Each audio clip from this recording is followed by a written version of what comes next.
Welcome back. आज हम बात करेंगे क्लास 9 का डेमोक्रेटिक पॉलिटिक्स सब्जेक्ट पार्ट 3 जानेंगे। चैप्टर 1 केस स्टडी के बारे में बात करते हैं। Pakistan under Pervez Musharraf rule. परवेज़ मुशर्रफ जी के टाइम में पाकिस्तान डेमोक्रेटिक कंट्री नहीं कहा जा सकता था। क्यों नहीं कहा जा सकता, आइए बात करते हैं। टाइमलाइन से स्टार्ट करते हैं कि पाकिस्तान में परवेज़ मुशर्रफ जी के टाइम में हुआ क्या था। अक्टूबर 1999 में पाकिस्तान में परवेज़ मुशर्रफ जो कि उस टाइम पाकिस्तान के आर्मी के मिलिट्री चीफ थे, उन्होंने क्या किया, मिलिट्री के हेल्प से मिलिट्री कूप करवाया।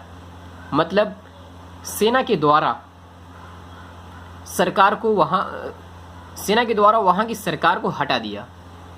मिलिट्री कूप मतलब सेना द्वारा सरकार को हटा दिया जाना, इसी को कहते हैं मिलिट्री कूप।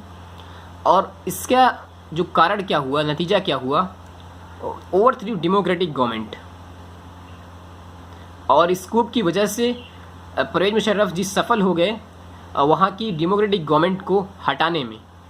तो अब उसके बाद क्या हुआ कि मुशर्रफ जी ने खुद को पाकिस्तान का चीफ एग्जीक्यूटिव डिक्लेयर कर दिया कि वो पाकिस्तान के चीफ एग्जीक्यूटिव पर्सन है। उसके बाद फिर उन्होंने क्या किया, मुशर्रफ जी ने, परवेज़ मुशर्रफ ने अपना पोस्ट चीफ एग्जीक्यूटिव से वो पाकिस्तान के प्रेसिडेंट बन गए। उसके बाद फिर क्या करते हैं परवेज़ मुशर्रफ जी, आइए जानते हैं। 2002 में पाकिस्तान में परवेज़ मुशर्रफ ने रेफरेंडम करवाया। रेफरेंडम मतलब होता है वोट होता है। और इसका जो नतीजा हुआ, इसका जो फल हुआ, क्या हुआ कि मुशर्रफ जी फिर से एक बार प्रेसिडेंट बन गए। और जो उन्होंने इलेक्शन करवाया था, election was based on mall practice and fraud. उन्होंने जो इलेक्शन करवाया था वो धोखाधड़ी और बेईमानी से उसमें उन्होंने जीत हासिल की थी।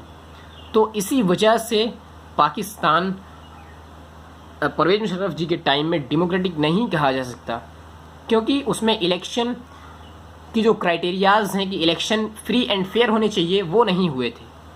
अब आइए और भी ज़्यादा जानते हैं बातें जिनकी वजह से पाकिस्तान अंडर परवेज़ मुशर्रफ डेमोक्रेटिक नहीं कहा जा सकता। अगस्त 2002 में क्या होता है, Pervez Musharraf issued legal framework order. Musharraf ji ने एक कानून पास कराया, इसके नाम से लीगल फ्रेमवर्क ऑर्डर। उसका मतलब ये था कि president can dismiss national and state assemblies, कि मतलब पाकिस्तान का प्रेसिडेंट नेशनल और स्टेट की असेंबली को, यानी वहाँ की सभाओं को और वहाँ के पार्लियामेंट को, सबको जब चाहे भंग कर सकता है, ख़त्म कर सकता है। और उसके बाद फिर क्या हुआ, पाकिस्तान में इलेक्शन हुए और वहाँ के जो रिप्रेजेंटेटिव्स हैं, मतलब प्रतिनिधित्व हैं, वो चुने गए। लेकिन जो फाइनल पावर था वो अभी भी मुशर्रफ जी के ही हाथ में था। वो जब चाहें पार्लियामेंट के चुने हुए सदस्यों को हटा सकते हैं, भंग कर सकते हैं। और इसी वजह से पाकिस्तान परवेज़ मुशर्रफ जी के टाइम में डेमोक्रेटिक नहीं कहा जा सकता। Thank you very much.